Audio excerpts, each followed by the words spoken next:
Hello hello, Mathai സാറല്ലേ? അതെ, ഞാൻ മാമച്ചൻ. ഏത് മാമച്ചൻ? സാറെന്നെ അത്ര വേഗം മറന്നോ? ഒരു കാഴ്ചയുണ്ടേ, ഫ്രഷാ. എടോ, ഞാനതൊക്കെ നിർത്തി. ഈ പുലിവാലൊന്നും പിടിക്കാൻ ഞാനില്ലേ. ഒരു ഐസ്ക്രീം കഴിക്കാൻ പോയതിനാ എന്റെ 2 സഹപ്രവർത്തകർ അകത്തായത്. ഈ കേസ് കെട്ട് നമുക്ക് വേണ്ടേ? 18 താഴെ പീഡനം, 18 മുകളിൽ വാണിപ്പം. സാറേ, ഇതെന്റെ പേഴ്സണൽ കേസാ, ഒന്ന് നോക്ക്. പറ്റിയില്ലെങ്കിൽ വിട്ടേക്ക്.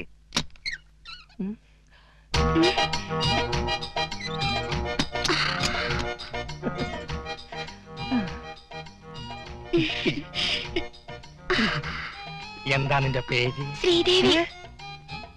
ആ പേര് ഇത്തിരി പെശകുള്ള പേരാണല്ലോ. സാറിന്റെ പേരെന്താ? അത് മനസ്സിലിരിക്കട്ടെ. എന്നിട്ട് വേണം പോലീസുകാരും പത്രക്കാരും ചോദിക്കുമ്പോ തത്ത പറയും പോലെ എന്റെ പേര് പ്രതികരണ ലിസ്റ്റിൽ ചേർക്കാൻ. എന്റെ പൊളിറ്റിക്കൽ ഇമേജ് കളയാൻ നോക്കല്ലേ മോളെ. ഇരി. അതെ, നിനക്ക് എത്ര വയസ്സായി? ഇതാ സാറേ SSLC ബുക്ക്. എനിക്ക് 18 തികഞ്ഞു.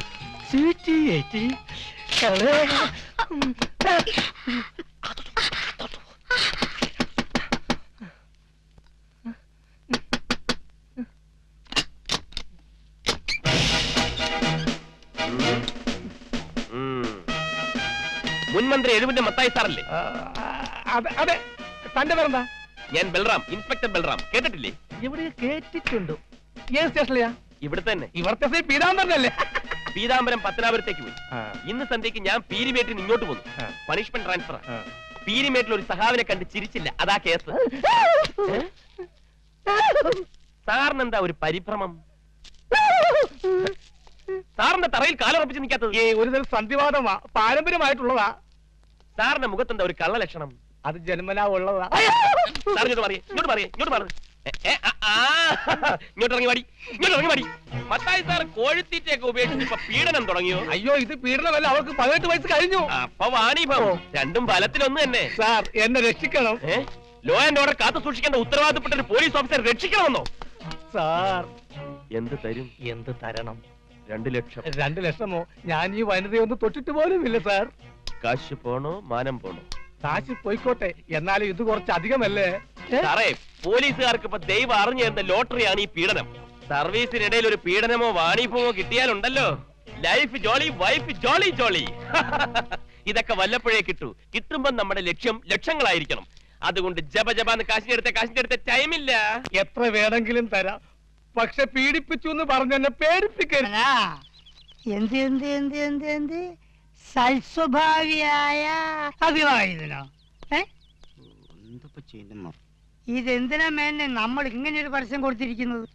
ജനറൽ മാനേജർ അഭിവാഹിതനായിരിക്കണം. ഞാൻ ഒന്നും നോക്കിക്കോട്ടെ. എന്റെ ഒരു മറവി. എന്ത് ചെയ്യാൻ സാറേ, 20ാം പിറന്നാളിലന്ന് ഈ പറമ്പിൽ വെച്ച് ഈ തലയിൽ ഒരു തേങ്ങ വീണതാ. അന്ന് മുതൽ തുടങ്ങിയതാ ഈ മറവി. പക്ഷെ അതൊരു ഭാഗ്യായിട്ടോ, അന്ന് മുതലാ ഞാൻ അവിടെ പെർമനന്റ് സ്റ്റാഫായത്. തന്റെ തന്തയുടെ പേരെന്താന്ന് ഓർമ്മയുണ്ടോ? ഞാൻ ഒന്നും നോക്കണ്ട. അന്ന് തേങ്ങ വീണ നേരം കൊണ്ട് ആ തെങ്ങ് തന്നെ തന്റെ തലയിലേക്ക് വീണിരുന്നെങ്കിൽ ഇന്ന് ശല്യം ഉണ്ടാവില്ലായിരുന്നു. ഇങ്ങനെ ഒരു പരസ്യം എന്തിനാണെന്ന് പറയടോ അരണമേന്നെ. പരമാനന്ദം സാറേ, ഒരു മിനിറ്റ്, ഞാൻ ഒന്നും നോക്കിക്കോട്ടെ. ഇവനൊക്കെ വെച്ച് ഞാൻ എങ്ങനെ മാനേജ് ചെയ്യും? ഇവിടെ കൃത്യമായി എഴുതി വെച്ചിട്ടുണ്ട്.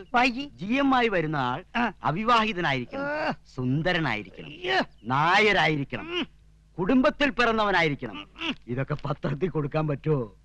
എടോ, ഇതെന്താണോ ജനറൽ മാനേജർ സെലക്ട് ചെയ്യാനുള്ള പരസ്യോ അതോ കല്യാണ പരസ്യം? ഒരു മിനിറ്റ്, ഞാൻ ഒന്നും നോക്കിക്കോട്ടെ. നോക്ക്. കല്യാണക്കാരും കൂടി മുതലാളിയുടെ മനസ്സിലുണ്ടെന്ന് കൂട്ടിക്കോ. ക്വാളിഫൈഡ് ആയിട്ടുള്ള നല്ലൊരു ചെക്കനാണെങ്കിൽ സൂര്യമോളെ കെട്ടിച്ചു കൊടുക്കാലോ. അപ്പൊ അതായിരുന്നല്ലേ മനസ്സിൽ?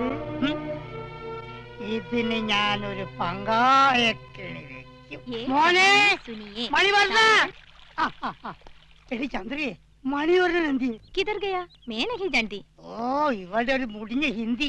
എടി, നീ എനിക്ക് ജനിച്ചതോ അതോ ഏതോ ഇന്ത്യക്കാരൻ ജനിച്ചതോ? സ്വാതന്ത്ര്യ സമര സേനാനി എന്റെ മുത്തച്ഛനെ പോലെ ഞാൻ ഹിന്ദിയിൽ PhD എടുക്കണമെന്ന് പറഞ്ഞ് കുട്ടിക്കാലം മുതലേ എന്നെ ഹിന്ദി പഠിപ്പിച്ച പിതാജിയല്ലേ? അതെ, നിന്റെ പിതാജിനോടും മാതാജിനോടൊന്നും വിളമ്പാനല്ല, നോക്കിയൊക്കെ ഏട്ടനെ വിളിച്ചോണ്ട് പോടി. ദൈവമേ, ഇങ്ങനെ ഒരു കല്യാണം നടന്ന ആ നിമിഷം എന്റെ മോൻ തൂങ്ങിച്ചാവൂ. ഊണിലും ഉറക്കത്തിലും സൂര്യ സൂര്യ എന്നൊരു വിചാരം മാത്രമേ ഉള്ളൂ. ആ വെള്ളം അങ്ങ് വാങ്ങി വെക്കാൻ പറ. ആ മോഹം നടക്കാൻ പോണില്ല. വാഷകളെ എടി ഞാൻ ഹാർട്ട് പേഷ്യന്റാ. പോയി വിളിച്ചോണ്ട് വാടി. മണിവർണ്ണ മണിയേട്ടാ, മണിവർണ്ണ മണിയേട്ടാ, മോനെ മണിയേട്ടാ. എടി മണിവർണ്ണൻ എന്തിയെ? എന്തിനാ സാറേ? അതേ നിന്റെ അമ്മയെ കൊണ്ട് അവനെ ഒന്ന് കെട്ടിക്കാൻ. അവൻ എന്തിയാടി? അപ്പുറത്തെ റിസോർട്ടിലേക്ക് പോകുന്ന കണ്ടു. എന്നാ നീ ഇതുവഴി റിസോർട്ടിലേക്ക് പോവാ. ഞാൻ പോയിട്ട് ഡ്രസ് മാറ്റിട്ട് പെട്ടെന്ന് വരാം. മോനെ ആരാ ഈ വിളിച്ച് പോകുന്നത്?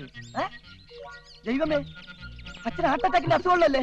തട്ടിപ്പോയാ ഈശ്വരാ, അച്ഛൻ തട്ടിപ്പോയാ കർമ്മം ചെയ്യാൻ ഞാൻ തല ഒട്ടടിക്കണമല്ലോ.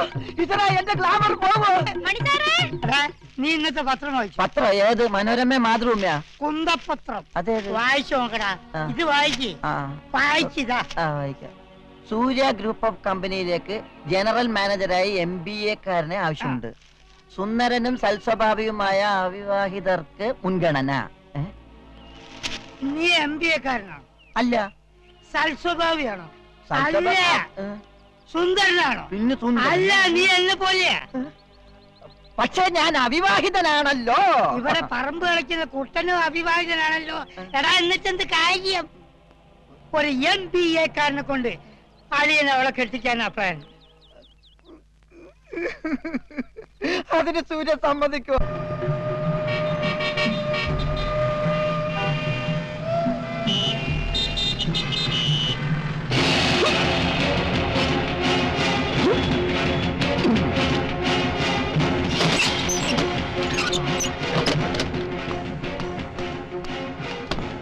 ദൈവമേ, ജീവിതത്തിലേക്കൊരു വഴിത്തിരിവ്. പക്ഷേ ആ കള്ള ഹരിചന്ദ്രൻ ജയിലിൽ നിന്ന് ഇറങ്ങി കാണും. അവനിങ് എത്തും മുമ്പ് ഇവിടുന്ന് മുങ്ങണം. ടോയ്ലറ്റ് പോണോ? അപ്പൊ മുറി ഒഴിഞ്ഞു കൊടുക്കേണ്ടി വരുമല്ലോ. ആ തെണ്ടി വല്ല പെണ്ണ് കേസ് ഒപ്പിച്ചിട്ടുണ്ടാവും.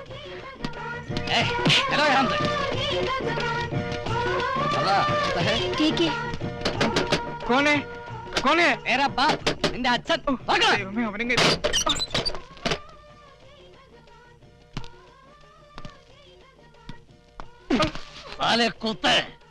ബീഹാർ ജയിലിൽ നിന്ന് ഞാൻ ഇറങ്ങില്ലെന്ന് കരുതിയോടാ. ആണോ വെളിയിലാ ബോർഡ് കെട്ടി തൂക്കിയത്? സർദാർജി നിന്നോട് വീട് ഒഴിഞ്ഞു കൊടുക്കാൻ പറഞ്ഞോ? പിന്നെ നീ എന്തെങ്കിലും മണ്ടത്തരം ഒപ്പിച്ചോടാ പട്ടി. ഹരിചന്ദ്ര, എനിക്കൊരു അബദ്ധം പറ്റിയതാ. എന്തബദ്ധം? ഇടയ്ക്കിടയ്ക്ക് ഞാനിങ്ങനെ ഓരോ വേഷം മാറി നടക്കണ കണ്ടപ്പോ സർദാർജി എന്നോട് ചോദിച്ചു, നിനക്ക് എന്താ ജോലിയെന്ന്. നീ എന്ത് പറഞ്ഞു? ഞാനൊരു ഫിലിം സ്റ്റാറാണെന്ന് പറഞ്ഞു. Film star? അയാളത് വിശ്വസിച്ചോ? നിനക്ക് ആ ലുക്ക് ഉണ്ടല്ലോ. Thank you. പിന്നീട് പഹാഗഞ്ചിന്ന് പോലീസുകാർ ഇവിടെ അന്വേഷിച്ച് വന്നപ്പോ അവർക്ക് മനസ്സിലായി നമ്മൾ രണ്ടുപേരും കള്ളന്മാരാണെന്ന്. 14-ാമത്തെ വയസ്സില് നാട്ടില് അയലത്തെ അമ്മിണി ചേച്ചിയുടെ മാലയും വളയും അടിച്ചോണ്ട് മുങ്ങി അന്ന് തുടങ്ങിയതാടാ ഈ തൊഴില്. എന്നൊക്കെ എന്നെ പോലീസ് പിടികൂടിയിട്ടുണ്ടോ? അന്നൊക്കെ അതിന്റെ പിന്നിൽ നിന്റെ മണ്ടത്തരം ഉണ്ടായിട്ടുണ്ട്. നമിച്ച് ഇനി ഈ തൊഴിൽ എനിക്കൊരു പാർട്ട്ണറേ വേണ്ട. വേണ്ട. അല്ലെങ്കിൽ നീയുമായിട്ടുള്ള എല്ലാ ബന്ധങ്ങളും ഉപേക്ഷിക്കാൻ ഞാനും തീരുമാനിച്ചു. നിന്റെ കൂടെയുള്ള ഈ തട്ടിപ്പും വെട്ടിപ്പും ഒക്കെ ഞാനും നിർത്തി. ഇനി അന്തസ്സായി ജോലി ചെയ്ത് ജീവിക്കാൻ പോവാ. എന്തു ജോലി? കേരളത്തിലെ ഒരു വലിയ കമ്പനിയിൽ ജനറൽ മാനേജറായി ചാർജ് എടുത്ത് അവിടുത്തെ ഒരു സുന്ദരിയായ പെണ്ണിനെ കല്യാണം കഴിച്ച് സുഖമായിട്ട് ജീവിക്കാൻ പോവാണ്. എന്താ നീ മനസ്സിലായില്ല? മനസ്സിലാക്കി തരാ. ഈ പത്രം ഒന്ന് കാണ്. നോക്കൂ, സൂര്യ ഗ്രൂപ്പ് ഓഫ് ഇൻഡസ്ട്രീസിലേക്ക് ഒരു ജനറൽ മാനേജറെ ആവശ്യമുണ്ടെന്ന്. ഈ സ്ഥാപനത്തിന്റെ MD ശങ്കർജിയെ ഇന്നലെ ഞാൻ ഡൽഹി എയർപോർട്ടിൽ വെച്ച് പരിചയപ്പെട്ടു. അയാളുടെ കണ്ണിൽ ഇപ്പൊ ഞാനൊരു കോടീശ്വരനായ തന്തയാണ്. അതിനാണ് ഈ വേഷമിട്ടത്. ജനറൽ മാനേജറായിട്ട് പോസ്റ്റ് ചെയ്യാൻ കല്യാണം കഴിക്കാത്ത സുമുഖനായ ഒരു നായരെയോ മേനോനെയാണ് പുള്ളിക്ക് നോട്ടം. അതും MBA കാരൻ. ശങ്കർജിക്ക് ഒറ്റ മോളാ സൂര്യ. ആ MBA കാരനെ കൊണ്ട് അവളെ കെട്ടിക്കാനാണ് അയാളുടെ പരിപാടി. ഇപ്പൊ ഞാൻ വീണ്ടും അയാളെ ഹോട്ടലിൽ വെച്ച് കണ്ടിട്ട് വരികയാണ്. മാരേജും ഫിക്സ് ചെയ്തു.